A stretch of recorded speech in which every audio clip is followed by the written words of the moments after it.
Good morning children. Shri કન્યા primary સ્કૂલમાં તમારું સ્વાગત છે. આજે આપણે ધોરણ 5 વિષય અંગ્રેજી તેનો ગ્રામરમાં topic number 2 what is it તેમના વિશે માહિતી મેળવવાની છે. તો પહેલાં તો વોટ એટલે શું? તો કે વોટ એટલે શું થાય. વોટ એ પ્રશ્ન પૂછવા માટે વપરાય છે. ત્યાર પછી આપેલું છે ઇઝ એટલે છે અને ઇટ એટલે તે શું છે? અહીંયા આપેલો છે હાથી. તો હાથી આપેલો છે તો કે અહીંયા આપેલું છે કે વોટ ઇઝ ઇટ, તે શું છે? તો આપણે એમ કહેવાનું કે તે હાથી છે. તો કે ઇટ ઇઝ ટુ બી નું ક્રિયાપદનું રૂપ. એન એલિફન્ટ શું કામે આવે? આર્ટિકલ લાગે. શું કામે? તો કે હાથી છે એ એક વચનમાં છે અને જ્યારે કોઈ પણ એક વચનનું નામ આપેલું હોય અને તેનો ઉચ્ચાર સ્વરથી થતો હોય તો આર્ટિકલ શું લાગે? એન. ત્યાર પછી બીજું છે બર્ડ, પક્ષી. વોટ ઇઝ ઇટ, તે શું છે? તો કે તે પક્ષી છે. તે માટે પહેલા શું લખવાનું? તો કે ઇટ. ત્યાર પછી ટુ બી નું ક્રિયાપદનું રૂપ ઇઝ અને અ બર્ડ. શું કામે એ બર્ડ આવશે? તો કે પક્ષી છે એ એક જ છે. જ્યારે એક વચનમાં હોય ત્યારે આપણે આર્ટિકલ શું લગાડીએ છીએ? તો કે જ્યારે એક વચન હોય અને તેમનો ઉચ્ચાર જ્યારે વ્યંજનથી થતો હોય તો આર્ટિકલ શું લાગે? એ. હવે ત્યાર પછી આપણે આગળ જોઈએ કે વોટ ઇઝ ઇટ. તો કે સફરજન આપેલું છે. શું આપેલું છે? સફરજન. તો કે ઇટ ઇઝ એન એપલ. પહેલા તો વોટ ઇઝ ઇટ એટલે તે શું છે? તો કે તે સફરજન છે. ઇટ એટલે તે. ત્યાર પછી ટુ બી નું ક્રિયાપદનું રૂપ ઇઝ અને ત્યાર પછી આર્ટિકલ એ કે એન લાગે. શું કામે? તો કે સફરજન કેટલું આપેલું છે? તો કે એક સફરજન આપેલું હોય તો આપણે એમાં આર્ટિકલ શું લગાડવાનું? એ કે એન. અહીંયા એન શું કામે આવે? તો કે એપલ. એપલ એ શું છે? તો કે એનો આર્ટિકલ ઉચ્ચાર ક્યાંથી શરૂ થાય છે? તો કે એનો ઉચ્ચાર સ્વરથી શરૂ થતો હોવાથી આર્ટિકલ એન લાગે. ત્યાર પછી આપેલું છે મંકી. તો કે વોટ ઇઝ ઇટ, તે શું છે? તો કે તે મંકી એટલે કે વાંદરો છે. તો તે માટે પહેલા શું મૂકવાનું? ઇટ. ત્યાર પછી ટુ બી નું ક્રિયાપદનું એક વચનનું રૂપ ઇઝ અને ત્યાર પછી મંકી. પણ મંકીની આગળ આર્ટિકલ શું લાગે? એ. શું કામે? તો કે મંકી એક વચનમાં છે અને તેમનો ઉચ્ચાર ક્યાંથી શરૂ થાય છે? વ્યંજનથી. એટલે આર્ટિકલ એ લાગશે. હવે ત્યાર પછી આપણે જોઈએ કે વસ્તુ, પક્ષી કે પ્રાણી વિશે જાણવા માટે વોટ વડે પ્રશ્ન પૂછાય છે. જ્યારે ઘણી વખત તમે તમારી મમ્મીને પૂછતા હશો કે તે શું છે મમ્મી? તો ત્યાર પછી એમાં આપેલું છે કે તેની સાથે ઈટનો ઉપયોગ થાય. શેનો ઉપયોગ થાય છે? તો કે તેની સાથે ઈટનો ઉપયોગ થાય છે. જ્યારે સર્વનામ ઈટ એ પશુ, પક્ષી કે નિર્જીવ વસ્તુ માટે જ વપરાય છે. કોઈ પણ પશુ, પક્ષી કે નિર્જીવ વસ્તુની આપણે વાત કરીએ ત્યારે જ ઈટનો ઉપયોગ થાય છે. તો તમે જોયું, પહેલું છે એલિફન્ટ એ પશુમાં આવે, ત્યાર પછી બર્ડ એ પક્ષીમાં આવે, ત્યાર પછી એપલ એ વસ્તુમાં આવે અને મંકી છે એ પશુમાં આવે. તો અહીંયા આપણને કહ્યું છે કે ઈટનો ઉપયોગ હંમેશા ક્યારે થાય? તો કે પશુ, પક્ષી કે નિર્જીવ વસ્તુ માટે જ વપરાય છે. ઈટ તે પુરુષવાચક સર્વનામ છે પરંતુ ત્રીજો પુરુષ એક વચન છે. ત્રીજા પુરુષ એક વચનમાં હી, સી કે ઈટનો સમાવેશ થાય છે. હવે વાક્યની શરૂઆતમાં હોય, જ્યારે વાક્યની શરૂઆતમાં હોય તો પહેલો અક્ષર હંમેશા કેવો આવે? કેપિટલ લખાય છે. વાક્યની શરૂઆતમાં અહીંયા જુઓ, પહેલો અક્ષર કેવો છે? સ્મોલ આઈ છે. પરંતુ વાક્યની શરૂઆતમાં આવે એટલે આપણે તેમને પહેલો અક્ષર કેપિટલ કરવાનો થાય. ઈટની સાથે ટુ બી નું ક્રિયાપદનું વર્તમાન કાળનું એક વચનનું રૂપ હંમેશા ઇઝ આવે. ઈટ સાથે શું આવે? ઇઝ. વર્તમાન કાળનું ક્રિયાપદનું રૂપ કહીએ તો ઇઝ. જો ભૂતકાળનું ક્રિયાપદનું એકવચનનું રૂપ કે તો વોઝ આવે, પરંતુ આપણે અહીંયા વર્તમાન કાળની વાત કરી છે એટલે શું આવશે? ઈટ સાથે ઇઝ. ઇઝનું બહુવચનનું રૂપ આર થાય. શું થાય? આર. તે પછી આપણે આગળ જોવાનું છે. હવે એમાં આપણે આગળ જોઈએ તો અહીંયા આપેલું છે પ્રશ્નાર્થ વાક્ય, એનો યસ અને નોમાં ઉત્તર. પ્રશ્નાર્થ વાક્ય બનાવવાનું અને યસ નોમાં ઉત્તર આપવાનો. જો અહીંયા આપેલું છે it is a book. Is it a book, તો આનું છે ને પેલા સાદું વાક્ય આવું હોય, ઇટ ઇઝ અ બુક. આ સાદું વાક્ય છે. એનું અહીંયા પ્રશ્નાર્થ વાક્ય બનાવ્યું છે તો શું આવે? પેલા ઇઝ ને આગળ લઈ લેવાનું, લઈ લીધું છે.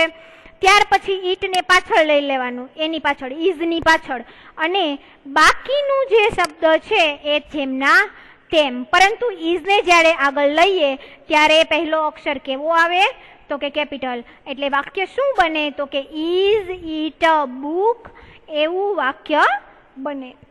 જો તે બુક હોય તો કે હા તે બુક છે.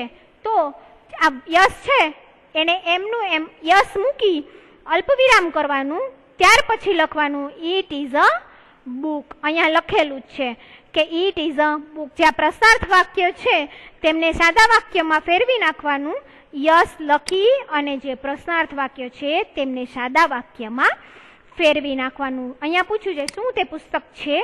હા તે પુસ્તક છે. હા માટે યસ. ત્યાર પછી સાદું વાક્ય, આ જે પ્રશ્નાર્થ વાક્ય છે તેને સાદા વાક્યમાં ફેરવી નાખવા માટે શું કરવાનું?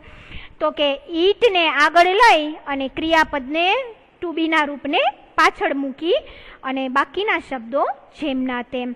અથવા તો અહીંયા આપણે હા તે બુક છે એમ ના લખવું હોય તો યસ ઇટ ઇઝ આ શબ્દ કાઢી અને આપણે વાક્ય હકારમાં બનાવી શકીએ. ત્યાર પછી આપેલું છે કે it is an apple. It is an apple, તો આ સફરજન નથી. નથી ને? આ સફરજન નથી. તો અહીંયા આપણે એમ લખવાનું કે નો, પછી આ ઈટ પેલા લઈ લેવાનું, નો પછી અલ્પવિરામ, ત્યાર પછી ઈટ લઈ અને ક્રિયાપદનું રૂપ ના. પછી આપણે છે ને ભાષાંતર કરીએ એના પ્રમાણે વાક્ય મૂકતું જવાનું. ના તે નથી, તો કે નો. તે એટલે એના માટે શું વાપર્યું? ઈટ. ત્યાર પછી ટુ બીનું ક્રિયાપદનું એકવચનનું રૂપ ઇઝ, અને ત્યાર પછી નોટ મૂકવાનું ભૂલવાનું નહીં. નકારમાં હોય તો જ નોટ મૂકવાનું, હકારમાં હોય તો આપણે કંઈ કરવાનું નથી. પ્રશ્નાર્થ વાક્યને સાદા વાક્યમાં ફેરવી અને યસની પાછળ અલ્પવિરામ કરી સાદું વાક્ય જેમનું તેમ. પરંતુ જો નકારમાં હોય તો પહેલા નોટ મૂકવાનું, ત્યાર પછી ઈટ, ત્યાર પછી ટુ બીનું ક્રિયાપદનું રૂપ ઇઝ, ત્યાર પછી નોટ મૂકવાનું ભૂલવાનું નહીં, અને ત્યાર પછી લખવાનું એન એપલ. ના તે સફરજન નથી. અથવા તો નો ઇટ ઇઝ, આટલું લખો તમે. નો ઇટ ઇઝ નોટ, આટલું પણ તમે લખી શકો. નો ઇટ ઇઝ નોટ, ના તે નથી. હવે ત્યાર પછી આપણે આગળ જોઈએ તો તેમાં તમને આપેલું છે કે વાક્યનું પ્રશ્નાર્થ વાક્યમાં રૂપાંતર કરીએ ત્યારે વાક્યમાં ક્રિયાપદને વાક્યની શરૂઆતમાં મુકાય છે. હવે ક્રિયાપદ એટલે શું? તો એ મેં તમને કીધું કે અહીંયા જે ઇઝ આપેલું છે આને આપણે શું કહીએ? ટુ બીનું ક્રિયાપદનું રૂપ. એટલે પહેલા ઇઝને મૂકવાનું, ત્યાર પછી વાક્યને અંતે પ્રશ્નાર્થ ચિહ્ન મૂકવામાં આવે છે. પહેલા ઇઝ, ત્યાર પછી ઈટ, અને જે બાકીનો શબ્દ આપેલો હોય તે, અને ત્યાર પછી પ્રશ્નાર્થ ચિહ્ન મૂકવાનું ભૂલવાનું નહીં. પ્રશ્નાર્થ વાક્યમાં પ્રશ્નાર્થ ચિહ્ન આવે જ. ત્યાર પછી બીજું છે પ્રશ્નનો ઉત્તર યસ કે નોમાં હોઈ શકે. અહીંયા આપણને ચિત્ર આપેલું હોય ને એટલે યસ કે નોમાં પ્રશ્નનો ઉત્તર હોઈ શકે. ત્યાર પછી ત્રીજું છે યસ કે નો પછી અલ્પવિરામ હંમેશા આવે. અહીંયા જુઓ આવેલું છે બધે. હવે ત્યાર પછી વાક્યને અંતે શું મૂકવાનું? તો કે પૂર્ણ વિરામ. નકાર એટલે નો વાળા વાક્યમાં ક્રિયાપદ પછી નોટ મુકાય છે. અહીંયા ક્રિયાપદ આપેલું છે અને ત્યાર પછી શું મૂકવાનું? નોટ. હકાર વાક્યમાં મૂકવાનું થાય નહીં. ઇઝ નોટનું ટૂંકું રૂપ ઇઝન્ટ છે. આપણે અહીંયા ઇઝ નોટ લખ્યું છે, નો ઇટ ઇઝ નોટ, એના બદલે ઇઝન્ટ પણ લખી શકાય. હવે નીચે આપણને જે ચિત્રો આપેલા છે એ ચિત્ર ઉપરથી આપણે ચિત્ર જોઈ પ્રશ્ન વાંચો અને કૌંસમાંથી યોગ્ય શબ્દ પસંદ કરી અને લખો. અહીંયા આપણને એક એક્ઝામ્પલ આપેલું છે કે વોટ ઇઝ ઇટ, તે શું છે. તો અહીંયા શું આપેલું છે? ઈંડું. અહીંયા બે ઓપ્શન આપેલા છે, બોલ છે કે ઈંડું, એ તમારે જોવાનું છે. તો અહીંયા આપેલું છે ઈંડું, તો પહેલા તો ઈટ છે એને પહેલા લેવાનું, લઈ લીધું. ત્યાર પછી ક્રિયાપદનું શું મૂકવાનું? ટુ બીનું એકવચનનું રૂપ. હવે ઈંડું એક જ છે, ઈંડું એક હોય એટલે આર્ટિકલ શું લાગે?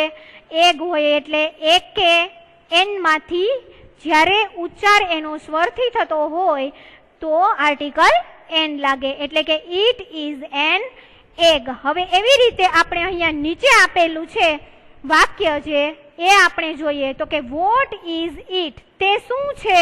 તો અહીંયા શું આપેલું છે? ઘડિયાળ, ક્લોક. તો અહીંયા તમારે એવી રીતે લખવાનું, પહેલા શું આવશે? ઇટ, ત્યાર પછી ટુ બી નું ક્રિયાપદનું રૂપ ઇઝ, ત્યાર પછી આ શું છે? ઘડિયાળ. તો ઘડિયાળમાં આર્ટિકલ એટલે કે ક્લોક, ક્લોકનો ઉચ્ચાર સ્વરથી થાય છે કે વ્યંજનથી? તો કે વ્યંજનથી. તો આર્ટિકલ લાગે અ, પછી લખવાનું ક્લોક, ત્યાર પછી પૂર્ણ વિરામ. આવી રીતે આપણે બીજા વાક્ય જોઈએ.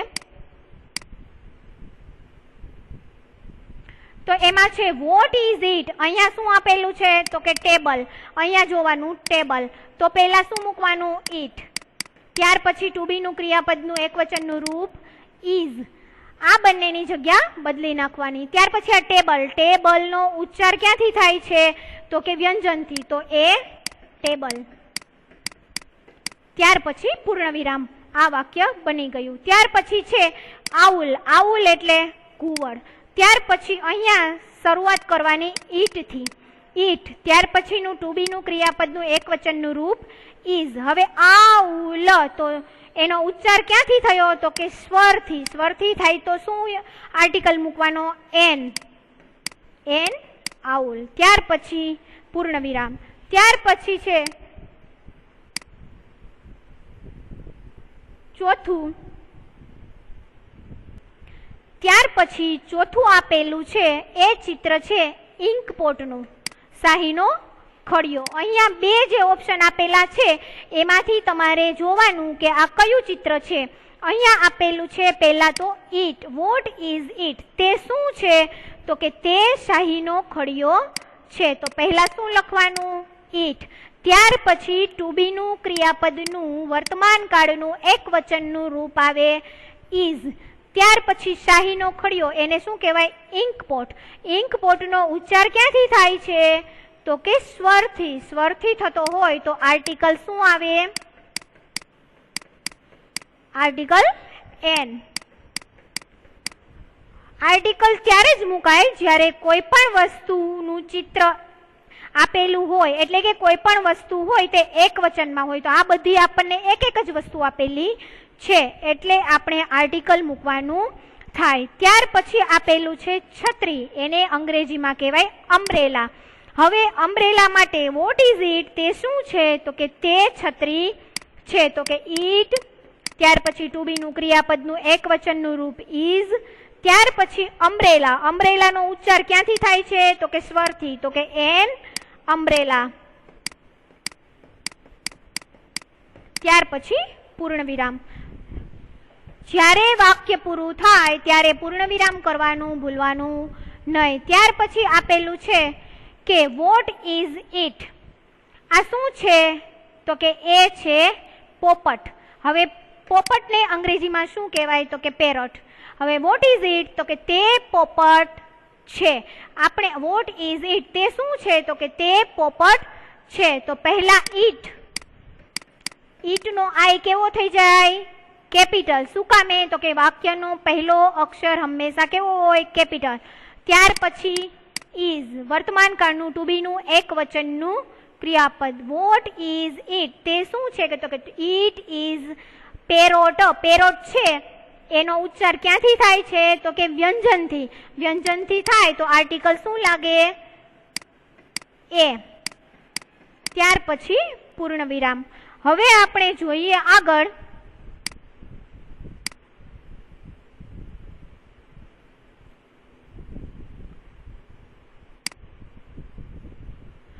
ચિત્ર જુઓ અને યસ અથવા નો નો ઉપયોગ કરી અને ઉત્તર લખો.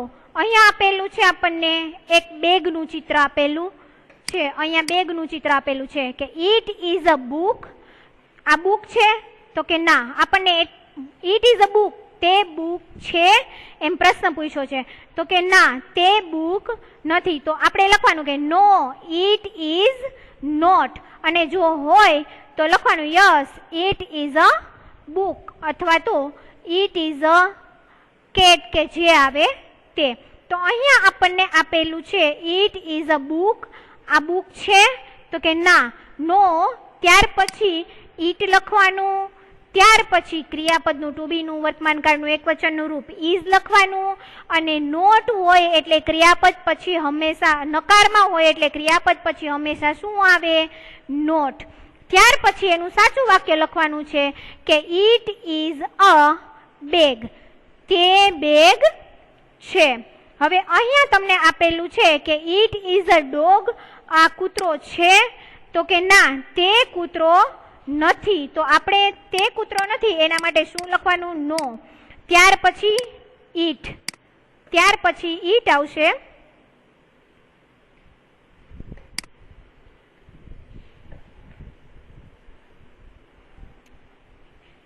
ઇટ ઇઝ અ ડોગ, તે કૂતરો છે એવું કીધું છે આપણને. તે કૂતરો છે એમ પ્રશ્ન પૂછે છે તો કે ના તે કૂતરો નથી. તો પહેલા લખવાનું નો.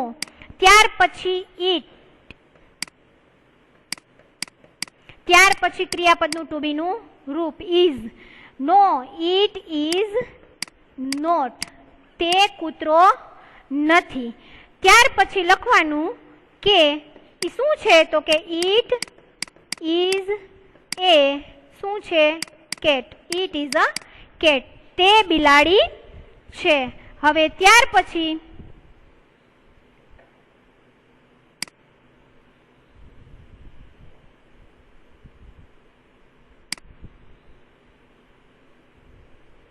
ઇટ ઇઝ અ બસ. આપણને એવો પ્રશ્ન પૂછ્યો છે કે તે બસ છે તો કે હા તે બસ છે. તો લખવાનું યસ. ત્યાર પછી અલ્પ વિરામ. ત્યાર પછી આ ઇટ લખવાનું ઇટ. અને ત્યાર પછી ક્રિયાપદ યસ ઇટ ઇઝ. ત્યાર પછી આપણે જો બસ છે એટલે લખવાનું કે યસ ઇટ ઇઝ. અને જો ના હોય તો શું લખવાનું કે નો ઇટ ઇઝ નોટ. હવે અહીંયા લખેલું છે સફરજન આપેલું છે અને અહીંયા આપણને એમ પૂછેલું છે કે ઇટ ઇઝ અ મેંગો, તે કેરી છે. જો એ કેરી ના હોય તો આપણે નકારમાં વાક્ય લખવાનું થાય. તો અહીંયા લખવાનું નો. ત્યાર પછી ઇટ. ત્યાર પછી ક્રિયાપદનું રૂપ એકવચનનું વર્તમાનકાળનું રૂપ is. No it is not, તે ના તે નથી. તે શું છે તો કે ઇટ ઇઝ. પેલા ઇટ તે છે એટલે માટે તે માટે ઇટ. ત્યાર પછી ક્રિયાપદનું રૂપ ઇઝ. અને સફરજન કેવું છે? એકવચનમાં. એકવચનમાં હોય તો આર્ટિકલ શું લાગે? An apple. એન એપલ શું કામ લાગે તો કે એનો સ્વરથી ઉચ્ચાર ચાલુ થાય છે એટલે. ત્યાર પછીનું ચોથું છે વાક્ય એ એવું છે કે ઇટ ઇઝ એન આઉલ, તે ઘુવડ દેખાય છે આપણને તો કે ના તે ઘુવડ નથી. એ શું છે તો કે પેરોટ છે, પોપટ. તો અહીંયા જોઈ ના હોય તો લખવાનું કે નો ઇટ ઇઝ નોટ. ઇટ લખવાનું પહેલા નો પછી આવશે ઇટ. ત્યાર પછી ક્રિયાપદનું એકવચનનું સહાયક ટુ બી નું રૂપ. ત્યાર પછી નોટ. નો નકારમાં હોય એટલે નોટ લખવાનું ભૂલવાનું નહીં. ત્યાર પછી તે શું છે? એ ઘુવડ નથી તો શું છે? તો કે તે પેરટ છે. ઇટ ઇઝ અ, તે શું છે? તો કે પેરટ. પેરટની આગળ આર્ટિકલ લાગે, એક વચનમાં છે અને તેનો ઉચ્ચાર વ્યંજનથી ચાલુ થાય છે. ત્યાર પછી આપણે જોઈએ પાંચમું. It is a fan. તે પંખો છે? તો કે હા, તે પંખો છે. તો આપણે ખાલી એટલું જ લખવાનું કે યસ ઇટ ઇઝ. હકારમાં હોય તો પાછળ નોટ મૂકવાનું થતું નથી. જો નકારમાં હોય તો જ ક્રિયાપદની પાછળ નોટ મૂકવાનું થાય. બાકી યસમાં તો એમ જ લખવાનું કે યસ ઇટ ઇઝ. ત્યાર પછીનું છઠ્ઠું વાક્ય આપ્યું છે કે ઇટ ઇઝ અ હોર્સ. અહીંયા હોર્સ દેખાય છે? ના, આપણને દેખાય છે હાથી. તો આપણે લખવાનું નકાર વાક્ય બનાવવાનું થાય નો ઇટ, ત્યાર પછી ક્રિયાપદ અને ત્યાર પછી not. No it is not. ના, તે નથી. તો તે શું છે? તો કે it is an elephant. It is an elephant. પહેલા ઇટ લખવાનું, ત્યાર પછી ક્રિયાપદ, ત્યાર પછી એન એલિફન્ટ, જે વસ્તુ કે પ્રાણી હોય તેનું નામ. ત્યાર પછી આપેલું છે કે ઇટ ઇઝ અ ટેબલ. તો કે હા, તે ટેબલ છે. તો કે યસ, અલ્પવિરામ કરવાનું, ત્યાર પછી ઇટ અને ઇઝ પૂર્ણ વિરામ.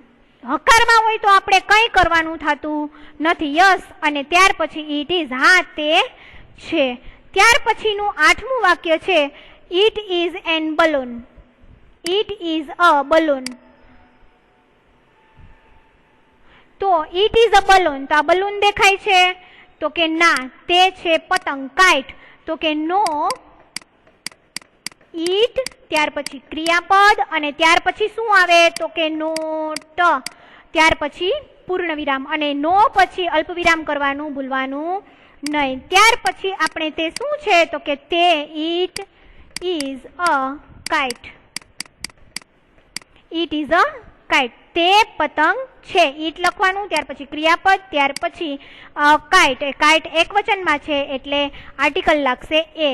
ત્યાર પછી અહીંયા લખેલું છે કે ઇટ ઇઝ અ પેન્સિલ. તો કે ના, એ આપણને શું દેખાય છે? પેન. તો અહીંયા લખવાનું આપણે નો ઇટ ઇઝ શું આવે? નોટ. ક્રિયાપદ પછી નોટ. ત્યાર પછી તે શું છે? તો કે ઇટ ઇઝ અ પેન. એ પેન શું કામ આવે? પેનનો ઉચ્ચાર વ્યંજનથી થાય છે અને એક વચનમાં છે એટલે આપણે આર્ટિકલ મૂકવાનો થાય એ. ત્યાર પછી ઇટ ઇઝ અ સ્ટાર. તો કે હા, તે સ્ટાર છે. આપને પૂછે છે કે તે સ્ટાર છે, એમ પૂછે તો હા, તે સ્ટાર છે. Yes it is. હા, તે છે. યસ પછી અલ્પવિરામ, ત્યાર પછી ઇટ મૂકવાનું, કેમ કે એ સ્ટાર એ નિર્જીવ વસ્તુ છે. અને ત્યાર પછી ક્રિયાપદનું ટુ બીનું એક વચનનું રૂપ ઇઝ મૂકવાનું. આજે આપણે અહીંયા સુધી રાખીશું. આ ટોપિક તમારે તમારી ગ્રામર બુકમાં પૂરી લેવાનું છે.